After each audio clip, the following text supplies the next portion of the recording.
The Weekend Squeeze in the city. I'm Kayla. And I'm Lindsay. And welcome back to our show. We're so excited to jump in the same way we always do, talking about sports.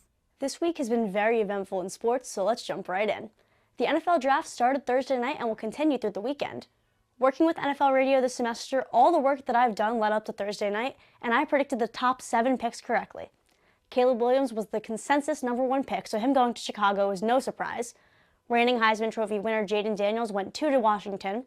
Drake May went 3rd to the Patriots. Marvin Harrison Jr. was the first receiver off the board going to Arizona.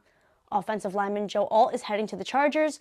The New York Giants took LSU receiver Malik Neighbors with the 6th pick, and the Titans took offensive tackle J.C. Latham 7th. With all the research that I've done this semester, I predicted all of those right. However, Michael Penix Jr. going to Atlanta was a surprise to many, as the Falcons just signed quarterback Kirk Cousins in the offseason. Maybe they're looking to develop Penix and have him learn under Cousins, but this was definitely unexpected. The draft was very quarterback heavy as J.J. McCarthy was picked 10th by the Vikings, making 5 out of the top 10 picks quarterbacks. At 12, the Broncos took Bo Nix, so there have already been 6 quarterbacks off the board after round 1. Round 2 will begin Friday night. The NBA playoffs are in the midst of round 1. Starting with the East, the Knicks lead the series 2-1 against the Sixers. Game 4 will be played in Philly Sunday afternoon. The Bucks and Pacers are all tied up at 1. Game 3 will be in Indiana Friday night. The Cavs lead the Magic 2-1, and Orlando looks to even the series at home on Saturday afternoon. The Celtics are all tied up with the Heat 1-1, and Game 3 will be in Miami Saturday night. Now let's move to the West. The Thunder lead the Pelicans 2-0, and Game 3 will be in New Orleans on Saturday. The Clippers and Mavericks are all tied up at 1, and Game 3 will be in Dallas Friday night. The Timberwolves are 2-0 against the Suns, and Game 3 will be in Phoenix Friday night. The reigning champ Nuggets are up 3-0 over LeBron and the Lakers, and Denver looks to take the series Saturday night in LA. Now let's talk baseball. The Yankees split the series with the A's, winning 2 out of 4. They fell short Thursday night 3-1 as the only run was a Jose Trevino homer. They'll travel to Milwaukee to take on the Brewers Friday night in the first of a 3-game set. The Mets lost 2 out of 3 in San Francisco, but Wednesday they won 8-2. Francisco Lindor put the Francisco in San Francisco, hitting 2 homers and hopefully pulling himself out of the slump that he's been in since the start of the season. The Mets will start off their homestand taking on the Cardinals Friday night in the first of a 3-game set. Now to Kayla with some fun things to do in the city. This week I went someplace that I've been waiting to try all semester. I went to Charles Pan Fried Chicken located in Harlem. And oh my gosh, it smells amazing, and it all looks so good. And so I'm so excited to try it on camera. In total, it cost me $14.61. Okay. I guess we should start with the chicken. Let's start with the small one. Oh my gosh. I'm so excited. Okay.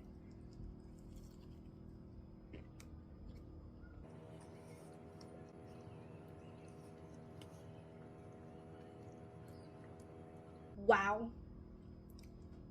It is very good, very flavorful. Okay.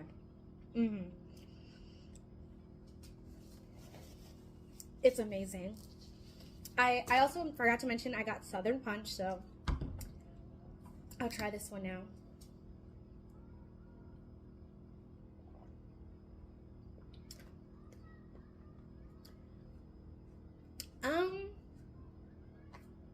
Okay. The chicken, amazing. The punch to me doesn't really have a strong taste at all. It's just very neutral. Actually really cleansed my palate well, so I like it. I'm really excited to try the mac and cheese, so I'm gonna do that one last. But look at this piece of cornbread. See, then you're like, oh, a little.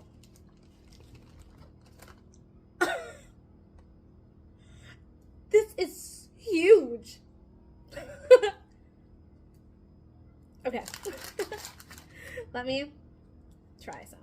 Now, I'm just use my hands. It is so, fluffy. Okay. Oh my gosh.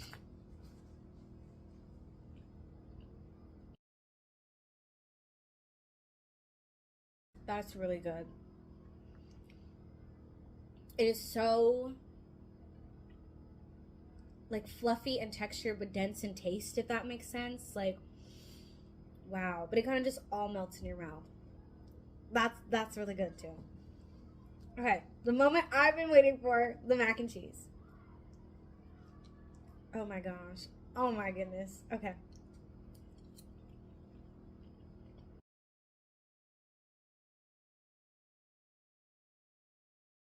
Oh my gosh. This tastes like I went home for like the holidays. Like, wow. Wow, wow, wow. Oops. Wow. I could eat this whole thing. So let me put it down. Okay.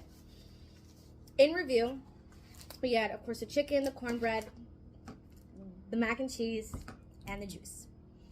I would say I'll rate them all. Overall, the meal was great.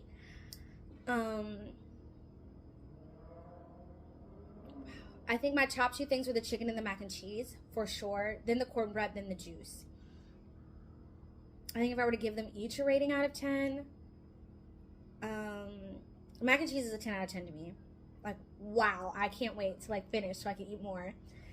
Chicken, I would also say 10 out of 10. Like, that was a second bite needed. Like, that was really good.